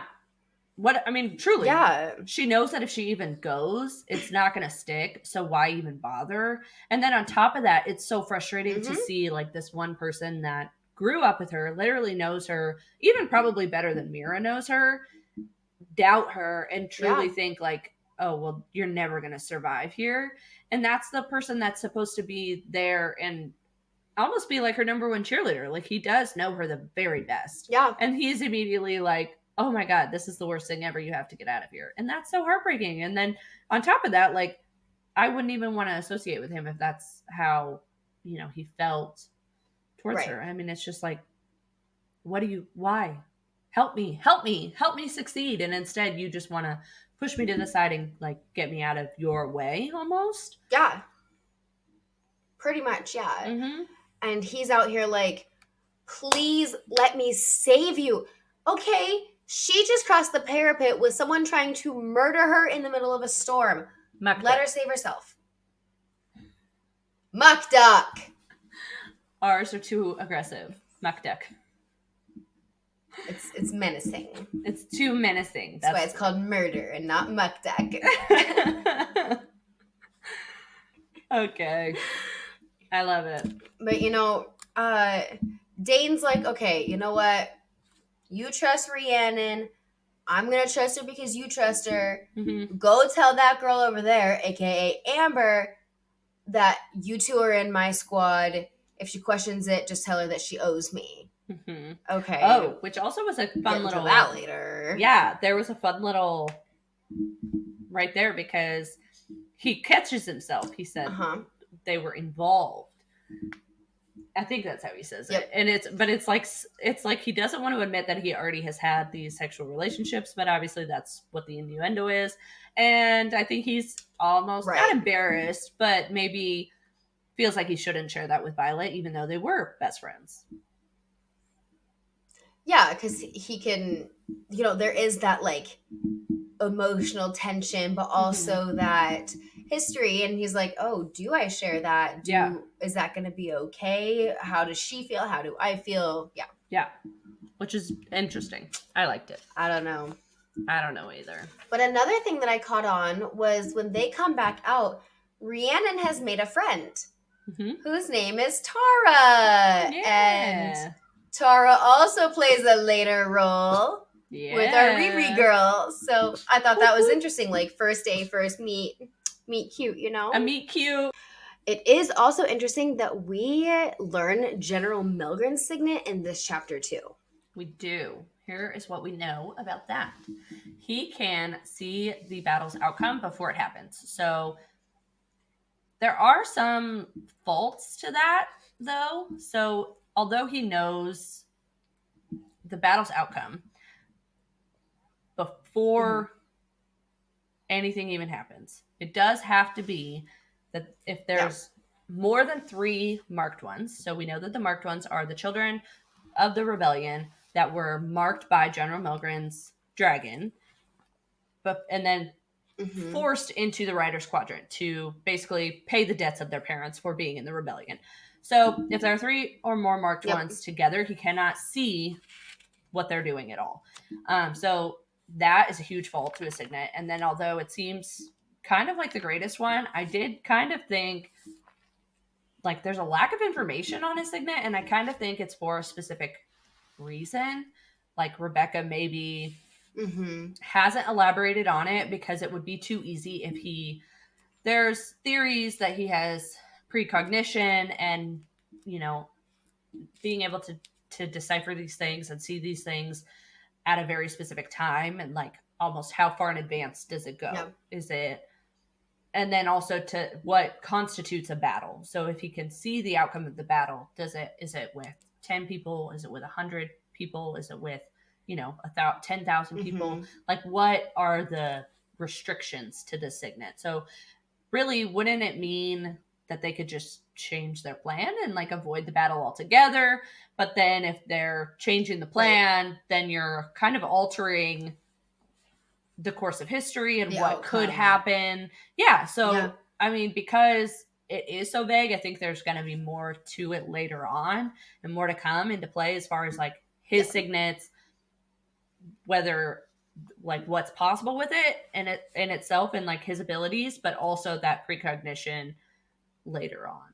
And I think it's really interesting. I think it's one of the signets that it is literally like the greatest signet that you could have of all the signets. Like we know that there are lesser signets like ice wielding, fire wielding, water wielding that are more common. His is not a common one. His dragon is a really strong dragon. He has a really strong signet.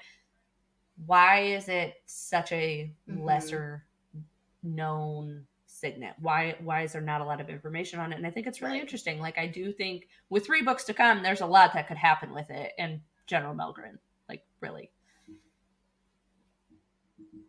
Yeah, absolutely. And I mean, I'll dive into his actual dragon a little bit later on and the whole thing with the marked ones when we get into our next episode when we are introduced that in chapter 7. Yeah. But you know, it is very interesting, and I wonder honestly if it's because he is so essential to the hierarchy of Basgiath at this point with his signet. She doesn't want us to know yet. She doesn't want us to know yet. I think there's a lot. And there's to come so much with more it. to his background. Yeah. And, you know, there is so much more to his background. And we even do have an excerpt in the first 6 chapters where it was Melgren's order to have the parents, excuse me, to have the people who are a part of the rebellion executed by Dragonfire and the kids of those rebellion people to watch their parents executed. Now, it's important to note that General Sorengale did not agree. She didn't want that. So it's interesting when Xaden's like, your mom killed my dad. She had my dad killed. But she didn't. She didn't. General Melgren did. And it's important to note because so it's of always that, an interesting piece. That common misconception of it was her who did it and her dragon, and it really wasn't. And I think that's where a lot of her hate comes from. And I think she is, especially in this first book, extremely misunderstood. And there's a lot to still learn about Lilith and her role in that particular, with the rebellion and what had happened with all the marked children. Like, there's a lot to learn with that. But yeah, that was really General Melgren's call and his dragon's doing. And then I think it's also important to note that the marked ones, because we know that the dragons, and this is also going to come in later too, but the dragons mark their riders. But the marked ones specifically, their mark is different. Their relic is different from the riders. A dragon mark. Yeah, they're different. They're described as like a shimmering relic, which I think is really interesting. So it's almost like it is a horrible thing that they got marked with this, but also why is it different? And it's almost like, was there a little power? Has to, like, to make them stand out? Or, or was there a little power transferred with that? I mean, we know that General Melgren's dragon is the strongest dragon. But why? I don't know. It's just a really interesting thought to know that relic is so different. It's a shimmering. Which I think is like a pretty thing, actually. But really, when you think about these marked ones and the rebellion and the negative connotation that comes with the whole thing, to have this like beautiful relic almost it's an interesting play, Rebecca. So I see you. Yeah. I mean, yeah, we'll dive deeper into the marked ones and everything when we're introduced to them a little bit later on. It is a very, very interesting thing that she had added into here. But you know, we've made it in. They are in their squads. They're being broken down, and Violet's like, "Okay, cool. We are in second squad," and Xaden's like, "You're coming to my squad." So he moves them over to fourth wing. Wing, not squad. You know what I'm trying to say. Fourth wing. And she's like, shit, this man wants to kill me that bad. He moved me to his wing. Zaddy. Okay, Zayden, what's your play there? He's, putting her in direct... they're going off. Yeah. Sorry, go ahead. Oh, I should say they're going off about, you feel badass, you made it, and swoop it in. We got our dragons coming. Mm-hmm. And this is our first dragon sighting overall, but also the dragons! Of the infamous Sigale, which we will later find is Zayden's dragon. And it's interesting because while we're in there and Scale is just looking over all of the candidates, right? Let's see. Violet, this is Violet's POV, and it says, the Navy dragon seems to tilt its head at me, as if its narrowed golden eyes can see straight through me, to the fear fisting my stomach and the doubt curled insidiously around my heart.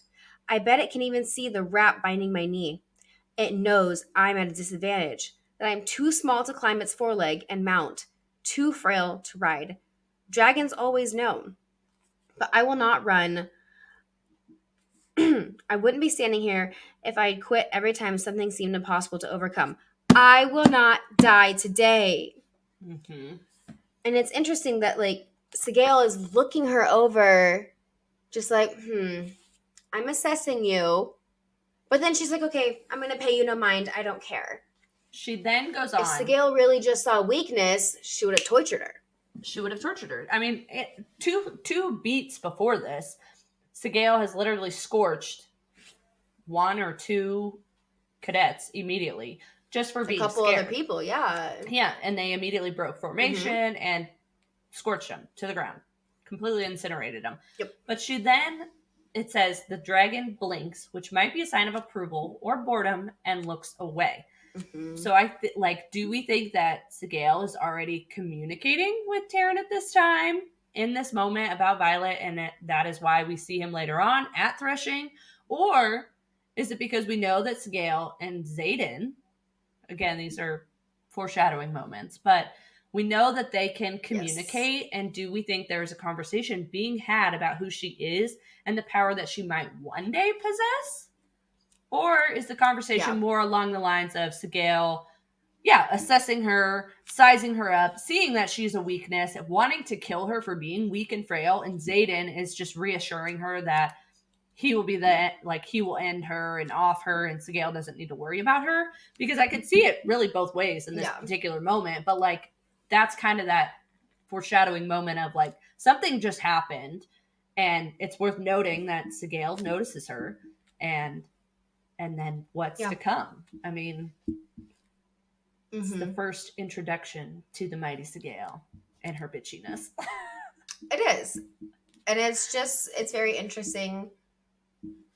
And just, we'll learn more as we go. I just want to know, what were her thoughts when she saw Violet for the first time? Mm-hmm. I think it's important noting. We love her. It's great. Oh, yes, we do. We do love her. It's important noting that, while they're in formation, these dragons, right? So they're so ginormous and terrifying, and literally come flying in from the veil. You can't even see the veil from where they're at. Yep. Violet can hear their wings before she can even see them.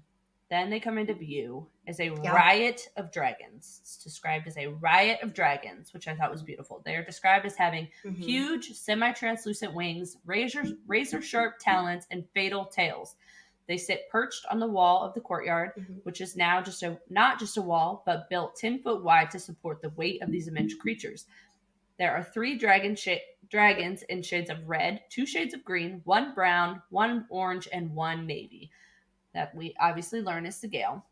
We know the dragons have very little respect for tiny humans, but they are not bonded to, and it doesn't take much to set them off. The relationship between the dragons and riders is a very interesting one.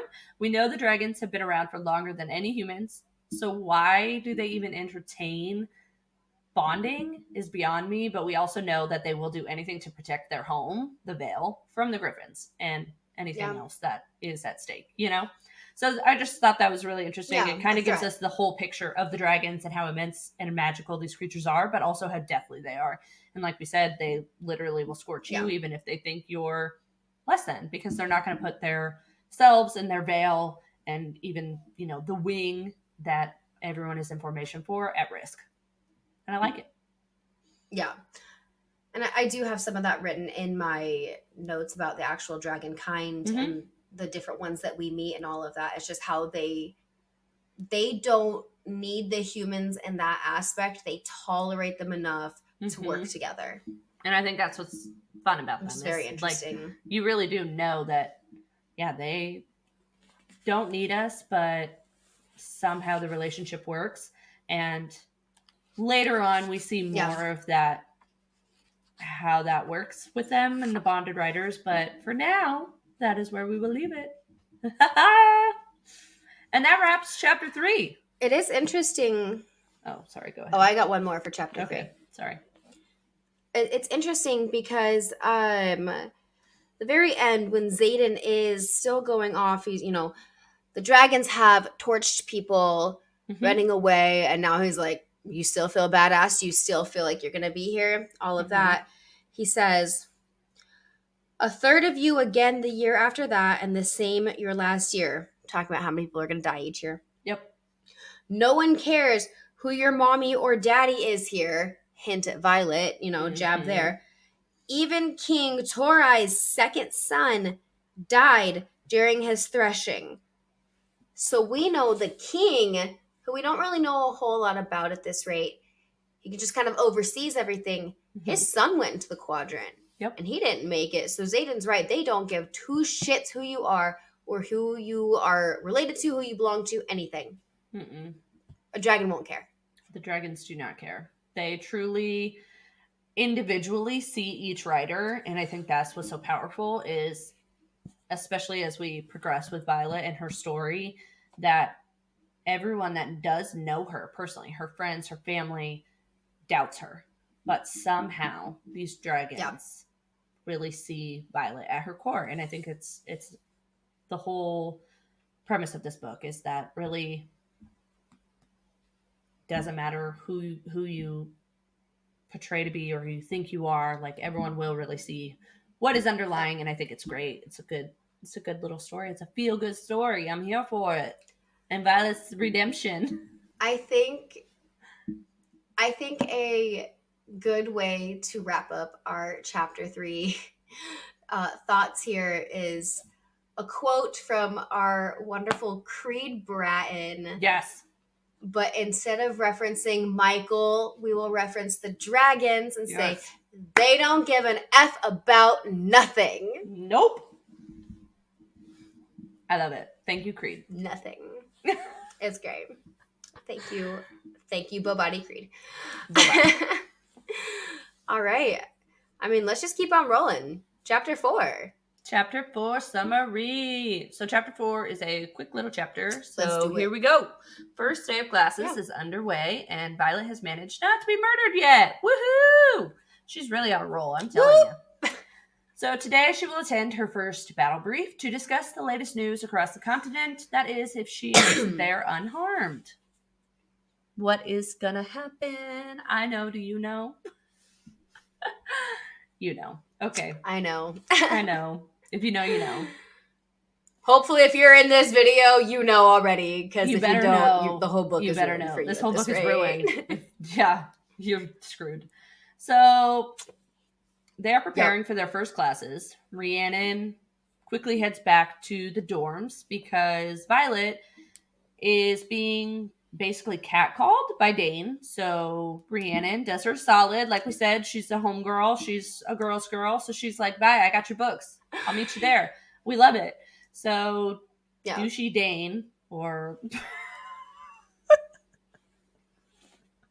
fucking Daneados, he catcalls her. They enter the rotunda. And okay, this is not really relevant to the story, but I do love this, especially after what we just talked about. So the rotunda is described as 3 stories tall, from the polished marble floors to the domed glass ceiling that filters in the soft morning light. To the left are 2 massive arched doors to the academic wing, echoed by the same on the right, leading to the dorms. Equally spaced around the rotunda, shimmering in their various colors of red, green, brown, orange, blue, and black, stand 6 daunting marble pillars carved into dragons, as if they'd come crashing down from the ceiling above. But what I wanted to note here, and again, some foreshadowing, is that there is no gold. But we do know that later on that Andarna is a baby. So we don't really know what color she's going to end up being. Yeah. But as we just saw in the prior chapter, these beautiful dragons in real life, and now here they are etched into this beautiful rotunda. And I just loved it. I thought it was a really pretty picture to paint, and I liked this. I think the rotunda would be like a really cool, if you could go there moment, that would be like where I would pick out of the whole college, because I think it just sounds beautiful. Yeah, the rotunda would be beautiful. Or the veil. Oh, well, okay. I said at the college, though. Oh, at the college. Well, just I'm thinking like just in general in the books. But yes, yeah, in the 100%. Actual college, the rotunda for sure. Yes. So, and in chapter 4 is when we meet Sawyer. And Sawyer is a repeat first year. He didn't bond. He survived first year. And no dragon bonded him. If that happens, you have the opportunity to repeat the year and try again. So he literally has to go through all the deathly challenges again, risk dying just to see if a dragon will bond him this time. And how crazy is that? And how hard would that be for him to be in that repeat year? I think what's interesting too about that aspect, because they bring it to light. They say, you have the option to repeat. And I think the interesting thing is that a dragon lets him slide as a second year, as a repeat, and doesn't think less of them. Just in that aspect of they didn't feel them worthy to bond. So what makes them a strong enough person to even be a writer? Because we know that, they really don't care and really think highly of people to begin with. So for them to even bond, but then to let him kind of, come back and try again. I don't know. I mean, it does show that they're a little empathetic, even though they're these ruthless creatures. And I think it's fun. Good for him. Good for trying again. Because at that point, I'd be like, I'm going to the scrubs. Right. And it truly could be you need another year to grow mentally. Yeah. I think that you'll be stronger later, or maybe a dragon lost their rider or the dragon wasn't ready to bond. No, there's so many possibilities as to why they allow it. That's true. Who knows? But, I feel for you, Sawyer. We do. It's a nice little introduction to him. But just so much of this chapter is still Dane. We can get you to the scribes. I can protect you. I just want to save you. And you're like, Dane, shut the fuck up. We're here. Mm-hmm. Let me go to class. Mm-hmm. I literally, so this scene, so he's checking in on her. And I just, when I read it for the first time, I remember thinking, oh, this is really endearing. He's, we go back to that first love. And they didn't really have that kind of relationship. But now, reading it, I get this, super overprotective brother. And, it's just really annoying that he's just constantly asking, dumb questions, too. Did you eat breakfast? Yeah. Did you wrap your knee in private? Bitch, mind your own business. And cue Michael Scott. Who do you think you are? What gives you the right? Because literally, what gives you the right? It's none of your goddamn business what Violet is doing. None. Why are you the way you are? Why are you the way that you are? I don't know. And then I want to be I'll kill you because The Office is just so applicable. Shut up, Dane. Nobody fucking asked you. But this is also the moment. I will say Dane does give her. Go ahead. No, go ahead. No, you go. No, you go. Okay. I will say Dane does give her actually a very crucial piece of information here. Yes. Because, he realizes, I'm not going to convince her right now, but he's talking about Xaden. And he says, well, Violet's would he actually hurt me? Is he going to hurt me in here? And Dane says, I wouldn't put it past him. Mm-hmm. He's fucking ruthless. Mm-hmm. Violet, why do you think his dragon chose him? So this is when we find out the navy blue one who landed behind the dais yesterday. My stomach twists. The way those golden eyes assessed me. Dane nods. Scale is a blue daggertail and she's vicious. Don't get me wrong, Kath is a nasty piece of work when he gets riled. All red swordtails are, but even the most dragons steer clear of Sigale. Mm-hmm. And your mind is another blown. little piece of information. It's great. So we're all piecing together now. Like Xaden and Sigale are apparently bonded because they are both ruthless and cold-hearted. Yes. And this is also the moment that they're having this interaction, and then they start to discuss Dane's signet. And this is a big part. So we know that we talked about the common ones that most have, but then there are the more powerful ones. So General Sorengale's Power of Storms, which we saw in the beginning of the book. Well, we think that's heavily predicted. Melgren's ability to see the outcome of the battles. And then Dane, admits that he has a classified signet. And so he has the power to see someone's recent memories. So he does claim in this moment that it is by touching someone's temples. So we know that this is some foreshadowing for the rest of the Empyrean series, but we know that people's signets can build over time. So like we discussed with General Melgren's signet possibly growing and changing throughout the books. I do think that even throughout this book, we see him later on just cupping her face. And I think in those moments, he is trying to see her memories. Whether he's doing it or not, I think those are moments that he's trying to test. Because really, cheek and temple, like who's to say that it couldn't happen from there to there? But then as the books go on, I could see that any kind of touch is being used to see people's memories, and it doesn't even have to be on their face anymore. So Dane fucking Ados, people. Watch the fuck out. I don't trust him now, nor ever, and this is it. This is the moment where you lose that trust, buddy. It's fine. It's fine. It's fine. It's another thing that keeps popping up throughout the book, and it is first mentioned here, is, Dane and Violet are having their little talk, and they're like, okay, I'm going to go this way, you're going to go that way, because they don't want people knowing of their past history together. And Xaden sees it. Xaden knows. He catches on. And, Violet, right away, it says, the hairs on the back of my neck stand up and a chill races down my spine. That happens every time she knows Xaden is around. Xaden's looking at her. Mm-hmm. There's already a connection here. Mm-hmm. And, he says, I already knew your parents are tight, Xaden calls out, a cruel smile tilting his lips. But do you two have to be so fucking obvious?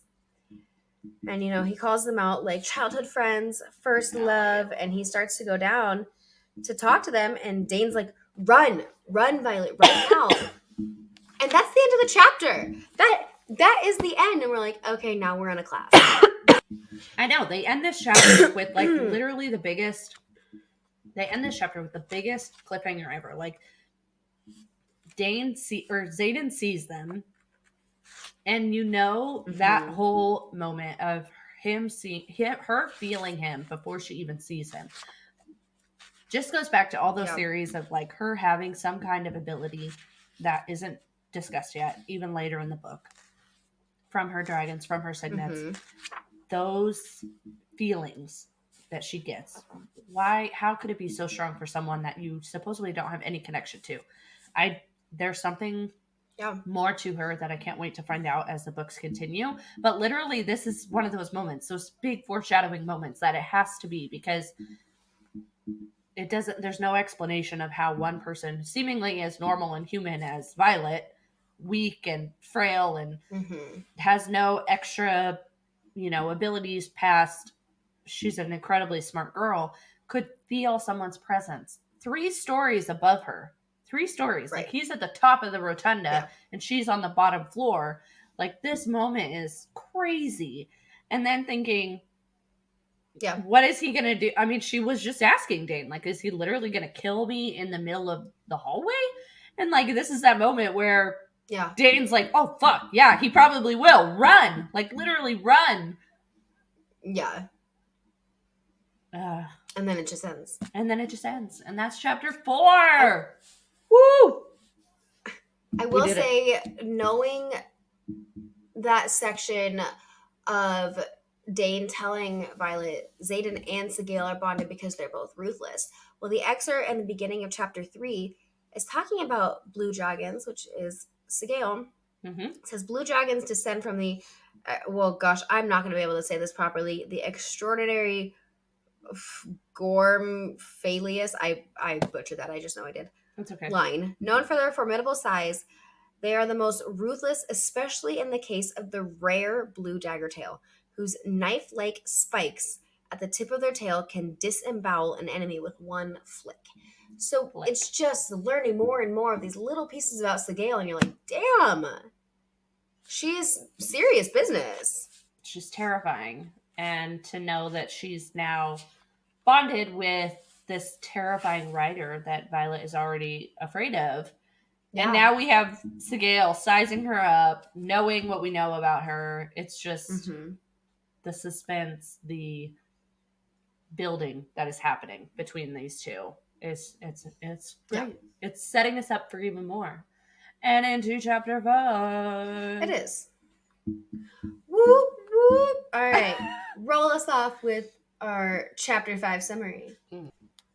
Chapter 5. Welcome to Battle Brief.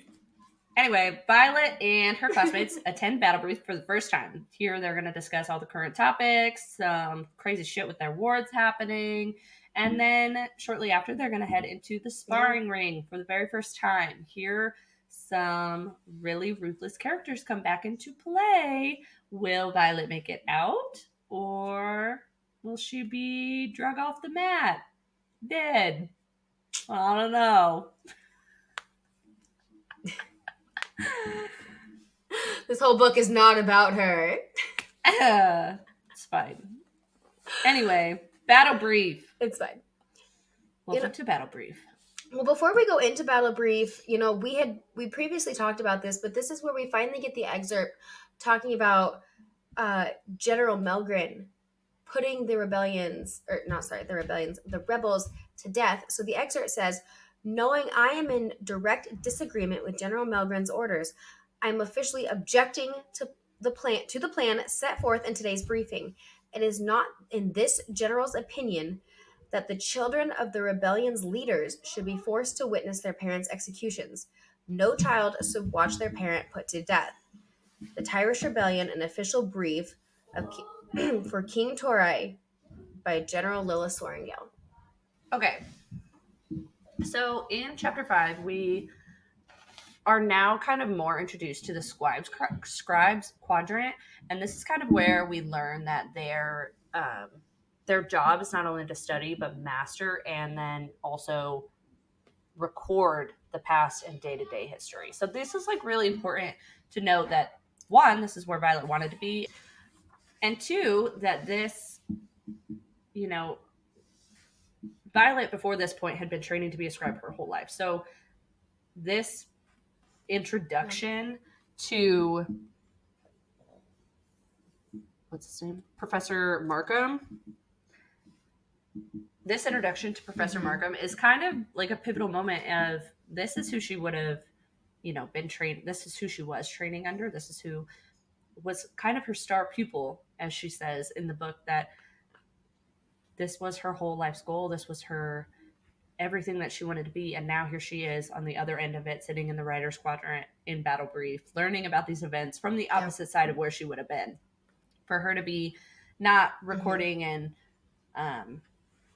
being the one relaying these messages, these are very important messages that are going from post to post about what is actually happening outside the walls of Basgiath, but also what is now being relayed to her and how these affect her. And these details that they learn in this very first Battle Brief are like some that, they say right away, they say most times you wouldn't go to post until after graduation, but now because of the way that the rate of these battles and what is happening outside of the walls of the college, these kids are going to post before graduation even happens. So it just really shows like the pressure that is being put on not only the first years, but Violet and Zayden and Dane and all the cadets, really.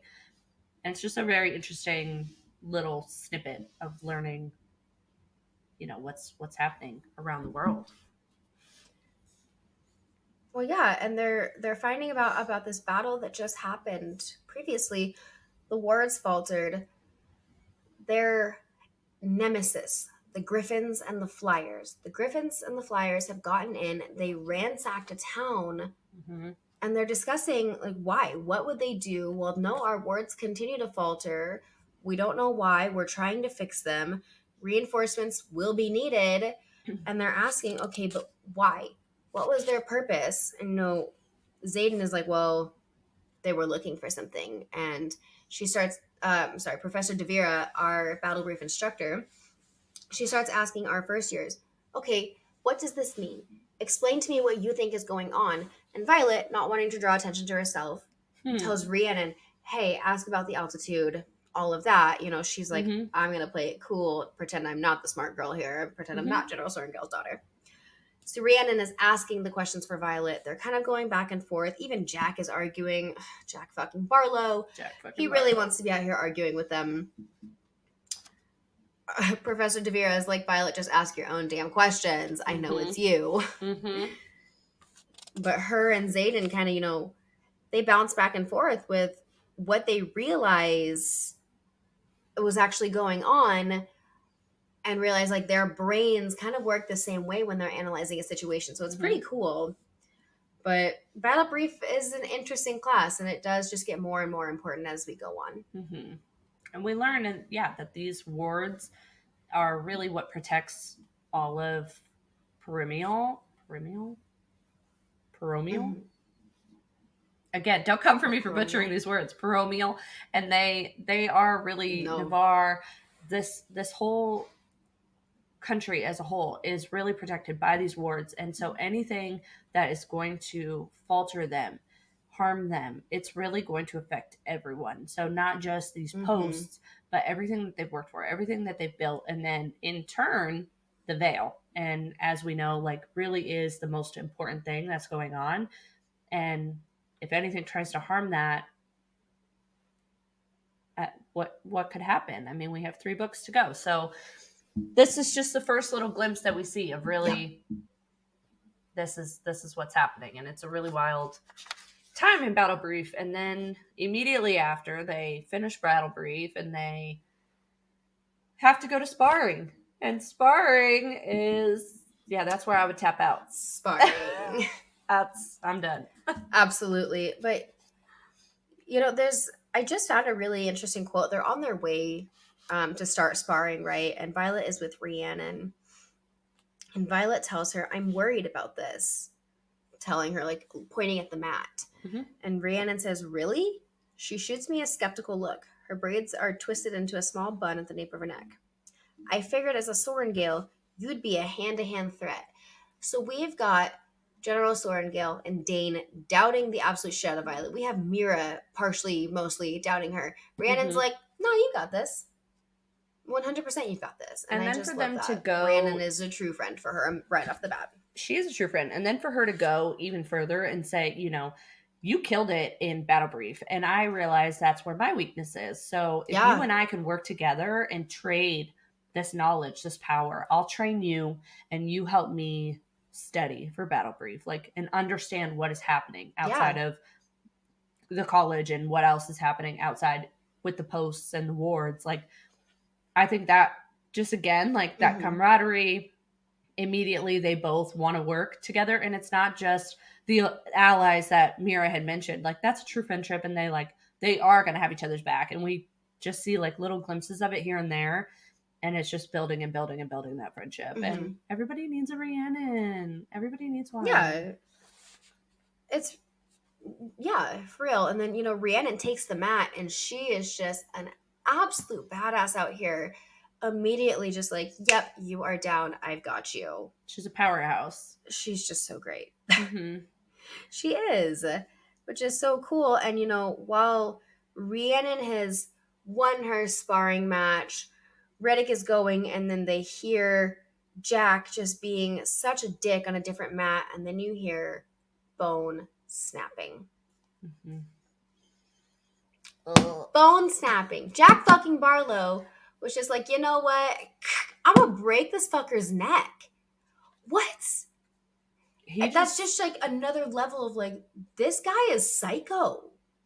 It's literally, I mean, from the beginning, he has been the most ruthless, just uncaring person. Yeah. And he is. He's 100% this literal psycho that is a killing machine almost. And there are those little hints and moments of, is there more going on to him? Why is he this way? What has happened to him that, like, why, I mean, obviously they are trained Why are you the way you are? Why are you the way that you are? They're trained to do this, but also in this instance, they know that they're not supposed to do that. They know that they're not supposed to just kill their opponents. Yeah. And also, we see they're just sparring. Yes, they're supposed to just be practicing sparring, and it's not that serious. But literally they come over and they, are questioning him, and he just goes, well, I didn't know his bones were that weak. And it's just dismissed as like, that. Okay. Mm-hmm. Nothing. And it's just kind of a really interesting moment, because if we see, this other male that just snapped so easily, what does that mean for Violet? And now we go to Violet's sparring match, and she is up against Imogen, who, as we know, is our pink-haired, feisty little friend who we know and love later on. But in this moment, she is quite literally the scariest girl I think we've ever seen. She has so much ruthless Imogen passion. is supposed to be terrifying. Mm-hmm. And you have to know, she's a marked one. Yes. So she's also a child of the rebellion, and she is supposed to just be so scary and just also loathe Violet because of her mom. Mm-hmm. Any of the marked ones really do already have that target on them. On Violet, they all have that kind of in common of, you did this is your fault. And really, like we said, it wasn't General Sorrengail's fault, but here we are. And they all put that blame on her. And so now that blame is all on Violet. And now Violet is in a vulnerable place, and she is now set to face Imogen. And as the match goes on, everyone is yelling at her, just tap out, give up, like, it's okay. And she just keeps fighting because she doesn't want her first match. Wants to try and prove herself. She has to prove herself. It's not a want, it's a need. She has to prove herself at this point. So she doesn't give up. Yeah. She keeps going and keeps going and keeps going until we hear more bone snapping. And at this point is kind of when we really start to see that disease that Violet has. So we know that Violet has... Yeah, how weak she actually is. Yes. So we know that she has... Is it Ehlers-Danlos syndrome? Mm-hmm. Is that right? I had it written down, but I don't have it in front of me now. I believe so. Yeah, and that's, we learned that is the same autoimmune disease that Rebecca has. So, she based Violet off of herself with the weak body aspect. And that's why Violet is so breakable. Yeah. So we learned that she has Ehlers-Danlos syndrome, which is a connective tissue disorder that in turn affects her in many ways. So it causes her joint immobility, chronic pain, easy bruising, unstable joints that dislocate easily. So it's the same condition that Rebecca herself has. And I think it's really great, not only for like the story for Violet to kind of give her that redemption, but to bring light to these invisible diseases that people fight silently. And much respect for our queen Rebecca and all of those who suffer silently from this condition. Yeah. This is the second time we see her get hurt, but this is the first time we see her get hurt and then leading into chapter 6 what's to come. But yeah, this is her first serious injury, and how is she going to handle this? Because now she's face down on a mat all by herself. Right. And going back a little bit, I was actually wrong. Rhiannon was in her match when Jack broke the other cadet's neck. And it's kind of important to note, just for future when we kind of talk about him more, but Rhiannon was sparring with another first year named Tynan.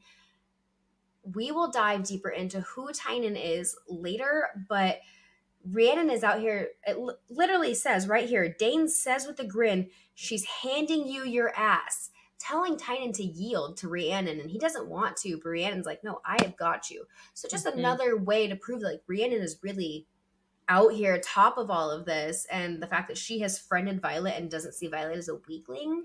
Yes. Because you can kill who you think will be weak to your squad. Yes.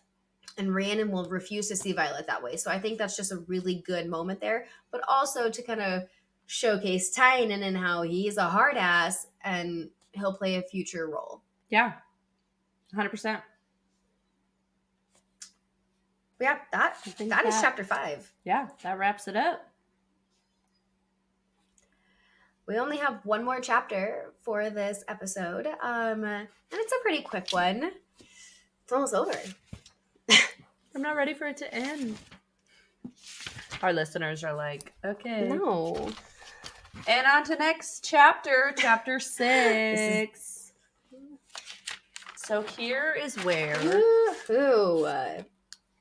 we are now in chapter 6. So it opens up with Violet in the healer's quadrant. She is being mended for her very injured, frail body. In this moment, we see her get a little loopy on some medicine that Nolan, the mender, has given her, which is a great little comic moment. It's a little bit of a comedic relief. But as the chapter ends, we are faced with some sentimental things as Violet is left a gift from Mira. So we'll leave it at that and we'll get into it. So yeah, like Callie just said, we are in the healer's quadrant. Dane has brought her down, and Winifred is the first to greet her. And she's like, oh my gosh, what are you doing? Like, your mother never listens. I told her not to put you in this quadrant. Right. So another person vouching Violet should not have been here, but also another person saying, why are you here?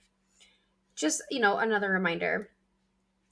But Winifred is married to Nolan. Nolan was a writer. And when he got his dragon, he got a very interesting signet. Do you want to kind of enlighten them on his signet? Yeah. So basically, Nolan got his signet, and he has a very rare one, which is a really fun one because it's extremely important in this world and everything that they face. So Nolan is a mender, and that means that he can pretty much mend anything. He can mend things that are, bridges and stone, but he can also mend bones. So in this case, he is now in the healer's quadrant, and he is going to mend Violet. Which is just so cool. And, Violet is like, okay, just this once. I don't want them to see me as weak. Mm-hmm. But again, we have Dane sitting at her side, and Dane's like, we can still take her to the scribe quadrant if you don't mend her. Even in this moment. Dane. We are 71 pages in. Give it a fucking rest. Fucking Dane. He won't. And it's really... It just is. It's terrible. She doesn't even want to be mended at this point in time. She is really resilient. She really just doesn't want anyone to see her as weaker than she is or weak in general. She knows that her body has its limitations. And that's what's really difficult in this time is that she wishes she could change her body and the way that her body is built, but she can't. So she is here. She's in the healer's quadrant. Yeah. She is going to do what she needs to do, and that is to be mended. So she takes her little happy drink and she starts to slur her words and she gets mended. And then, she gets to sleep it all off. But I tell you what, it is white, light blackout pain that she feels during this moment. And I think when you think of mending and healing, it's usually... you get to take a nap and you have lots of drugs and it's not so bad. But really what is happening to her in this moment is probably worse than the break itself. So it's a testament to how tough she is, really. Yeah. And she's apparently goes through it all the time every year. So it's like, Mm-hmm. wow. Mm-hmm. All the time. I couldn't imagine being in that constant pain. No. But she is a tough cookie. And And then... as we... Yeah. Sorry, go ahead. She moves forward, and she's back in her dorm, and Rhiannon is like, okay, how, what do we need? Can I help you? And she says, I'll help you get ready. You're the only friend I have in here, so I'd rather you didn't die when it gets real. Like, again, just another Rhiannon appreciation moment, because we're like, damn, look at her. She just doesn't care what's going on with Violet, because she's a true friend. That's when Violet realizes there's something under her pillow. Mm-hmm. She thinks... So she reaches under. She feels a book. But really, it's not just a book. This is a journal. And this is the journal of her late brother, Brennan. This journal was given to her by Mira, but was originally given to Mira from Brennan.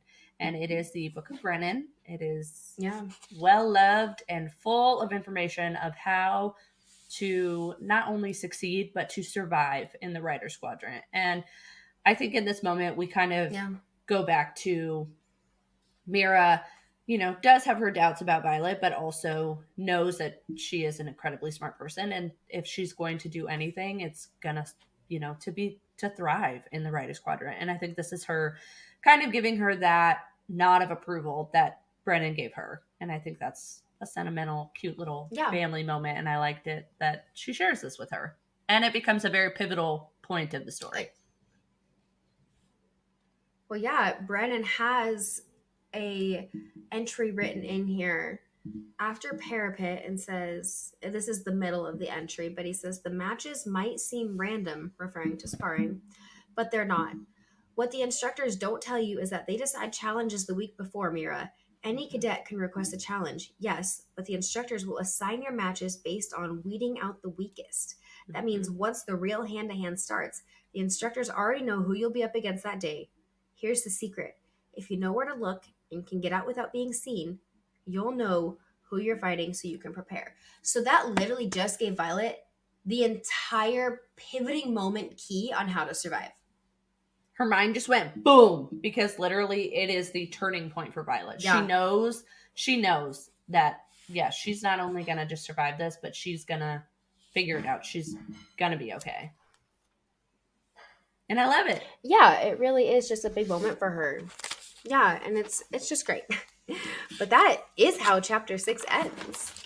That is chapter 6. Which is wild. And I can't believe we have covered the first 6 chapters, because that felt like a lot of information. But I know, and there's really, been so much information. Just scratching the surface of everything that beautiful Rebecca has provided for us. And I'm here for it. And I hope just the tip of the iceberg. Yeah. I hope so. So before we wrap this up, I do want to do a quick little recap and dive of the dragons that we have so far. Mm-hmm. So the first dragon that I want to bring up is Mira's dragon. And I'm going to tell you right now how this dragon's name is spelled and how it's supposed to be pronounced. No, it feels wrong. It feels so wrong. Yeah. Chine. Which means fire. So, obviously, Mira's dragon, wonderful, badass dragon. Mm-hmm. And then we have Lilith's dragon, Aimseer. And Aimseer means weather. And these are Scottish Gaelic translations, how Rebecca had intended them. Mm-hmm. We have Dane's dragon, who's named Cath, and Cath means battle. Mm-hmm. And then we have Zayden's dragon, Sigale. Sigale roughly translates to shadow. So all of these will be played, more significant roles as we keep going. Yes. If you know, you know. And then we do have General Melgren's dragon, Coda, but I'll bring him up a little bit later when we know more about Coda and more of our dragons, and kind of recap our dragons every episode as we know more. I love it. But yeah, that was chapters 1 through 6, and super exciting. Yeah. Thank you so much for listening to the FanTEAsy Podcast. We hope you enjoyed this week's episode, and we look forward to the next couple chapters. If you haven't already, please follow the FanTEAsy Podcast on Instagram and subscribe to our channel on YouTube, Apple Podcasts, and Spotify. Yes, and next episode we will be covering chapters 7 through 11. So get your books ready, and we will see you guys in the next one.